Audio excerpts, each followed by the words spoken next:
हरियाणा के सामाजिक एवं न्याय अधिकारिता मंत्री कृष्ण कुमार बेदी ने कहा कि उनका विभाग सामाजिक न्याय के क्षेत्र में हर वर्ग को आगे लेकर बढ़ रहा है, जिसके चलते प्रदेश के विभिन्न वर्गों के 24 लाख लोगों को राज्य सरकार द्वारा पेंशन दी जा रही है, जिनमें सबसे अधिक बुजुर्गों को 3,000 रूपए की पेंशन दी जा रही है।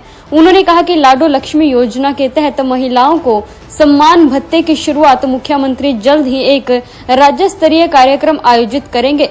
मंत्री कृष्ण बेदी ने भिवानी में पहुंचकर एक सामाजिक कार्यक्रम में भाग लेने के बाद पत्रकारों से बातचीत करते हुए कहा कि राज्य सरकार अंतिम पायदान पर खड़े व्यक्ति को लाभ देने के लिए तत्पर है। आज 60 वर्ष की आयु पूरा होने से पहले बुजुर्गों के घर जाकर उनकी पेंशन बना रही है, जबकि इससे पूर्व के कांग्रेस कार्यकाल में बुजुर्गों के पेंशन के लिए धरने प्रदर्शन करने पड़ते थे।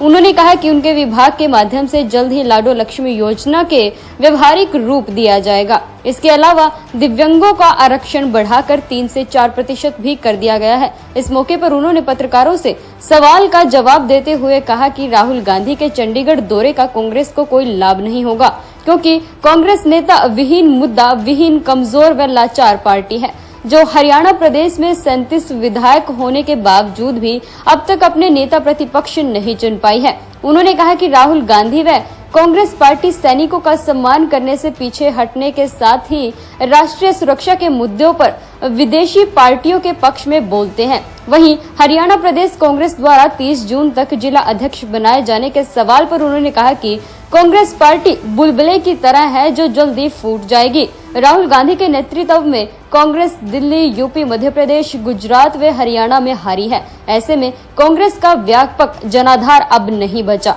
वहीं उन्होंने आर्थिक आधार पर नौकरी लगे युवाओं के मुद्दे पर पूछे सवाल पर कहा कि कोर्ट में कोई भी व्यक्ति जा सकता है, उस पर राज्य सरकार का कोई जोर नहीं चलता। हालांकि राज्य सरकार युवाओं को रोजगार देने के पक्ष में है।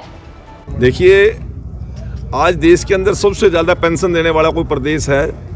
34 लाख लोगों को हमारा डिपार्टमेंट पेंशन दे रहा है और सबसे ज्यादा अमाउंट 3,000 रुपये पर हेड और 5 महीने। आप बताइए ना, यही पेंशन डिपार्टमेंट था, पूरे प्रदेश में धरने लगा करते थे, प्रदर्शन हुआ करते थे। आपके पास एक भी कोई पेंशन का केस आता है क्या? नहीं योजना है। और 60 साल होने तक हमारा डिपार्टमेंट का अधिकारी उनके घर पहुंच जाता है और जाके कहते हैं जी आप अपने कागज पूरे कीजिए, अगले महीने की इस डेट को आपको पेंशन मिलेगी। नहीं तो लोग दफ्तरों के चक्कर काट काट के थक जाते थे। आज लाडो लक्ष्मी योजना हमारी तैयार हो चुकी है। आने वाले दिनों में मुख्यमंत्री जी अभी एक भव्य आयोजन के तहत उसको हम इम्प्लीमेंट करने वाले हैं। दिव्यांगता का 3% आरक्षण था, अब हमने 4% को लेकर गए हैं। मैं आप लोगों के माध्यम से बताना चाहता हूँ कि हर वर्ग के लिए चिंता करने वाली सरकार और हर वर्ग की सुख सुविधाओं का ध्यान। पहले कहाँ जा रहे थे राहुल गांधी? उरिन थे, दिल्ली में मजबूत हो गई, एक भी सीट नहीं, ना MP आई ना MLA गए, एक बार नहीं 3 बार नहीं आई। उठ के कर लिया। उत्तर प्रदेश में क्या कर लिया, मध्य प्रदेश में क्या कर लिया, गुजरात में क्या कर लिया, हरियाणा में को न्यारा की पीपा ले गया था। लेकिन उन्होंने संदेश 30 जून तक कार्यकारिणी घोषित करने की बात भी कह रही है बीजेपी। जब करेगी कौन? कांग्रेस जो है 30 जून तक जो है कार्यकारिणी घोषित। आपके मुंह से बीजेपी निकल गया था। जब करेगी देख लेंगे ना अपन। ना नोमन तेल होगा, ना राधा नाचेगी, ख्याली पुलाव है, थूक के गुलगुले हैं और कितने लोगों 16 साल में तो कर नहीं सके, 30 जून कर लेंगे। ऐसा कौन सी पूछा दे दी पंडित जी ने? ऐसे कौन सा ज्योतिष से पता निकल गया? कहीं 3 में नहीं, 13 में नहीं, टोकरी के बेरम में नहीं, कहीं कांग्रेस का कोई नाम लेना पसंद नहीं करता। इस प्रकार के कुकृत्य कांग्रेस करती है। देश के सैनिकों का जहाँ सम्मान की बात होती है वहाँ उनको अपमानित करने का काम करती है। देश की जहाँ सुरक्षा की बात होती है वहाँ विदेशी ताकतों के साथ खड़े हो जाती है। देश आतंकवाद के खिलाफ लड़ता है, ये आतंकवाद के साथ खड़ी होती है। जिस कांग्रेस ने एक मन बना लिया है कि पूरे देश की हर बात का मैंने विरोध करना है, देश की मजबूती का विरोध करना है, तो उसको जनता क्यों मुँह लगाएगी?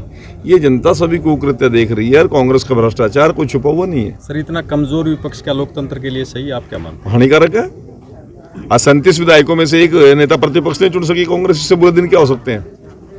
हमारा भी लगभग 35-36 साल का पॉलिटिकल जीवन हो गया। इससे कमजोर, लाचार और बेबस कांग्रेस ने हमने कभी देखी? नेता विहीन कांग्रेस ने देखी, मुद्दा विहीन कांग्रेस ने देखी, नीति विहीन कांग्रेस ने देखी। लेकिन वही आरोप लगा रहे हैं कि नरेंद्र सरेंडर जैसे ध्यान दे रहे हैं। अब कुछ सुना भी है इसका आरोप ना, आपने सुन लिया, हमने सुना नहीं, ना कोई ध्यान देता, ना कोई सीरियस लेता। सर, सामाजिक न्याय और अब बहुत ज्यादा हमें चिंता करने की जरूरत नहीं। मैं कोई कांग्रेस प्रवक्ता तो हूँ नहीं। सर 11 साल सामाजिक न्याय में अधिकारिता मंत्रालय जो क्या है, ऐसा मोदी सरकार कर पाई है 11 साल के अंदर जो आप एक सवाल पूछिए, कौन सा काम रह गया? मैं आपसे पूछना चाहता हूँ, कौन सा काम आपको लगता है कि ये काम होना चाहिए? सर जो बेरोजगारी का मुद्दा था, महंगाई कम करने का मुद्दा था, हाँ, आप बताइए ना। बेरोजगारी में बेरोजगारी की बात है तो सबसे ज्यादा रोजगार पैदा किसने किए? बिना पर्चे और बिना खर्चे की सरकार किसने चलाई? आज युवाओं की जो भीड़ एमएलए मंत्रियों कोठी पे हुआ करती थी, आज वो कोचिंग सेंटर पे है। एक कलम से 24,000 नौजवानों को मुख्यमंत्री शपथ बाद में लेते हैं, पहले उनको अपॉइंटमेंट लेटर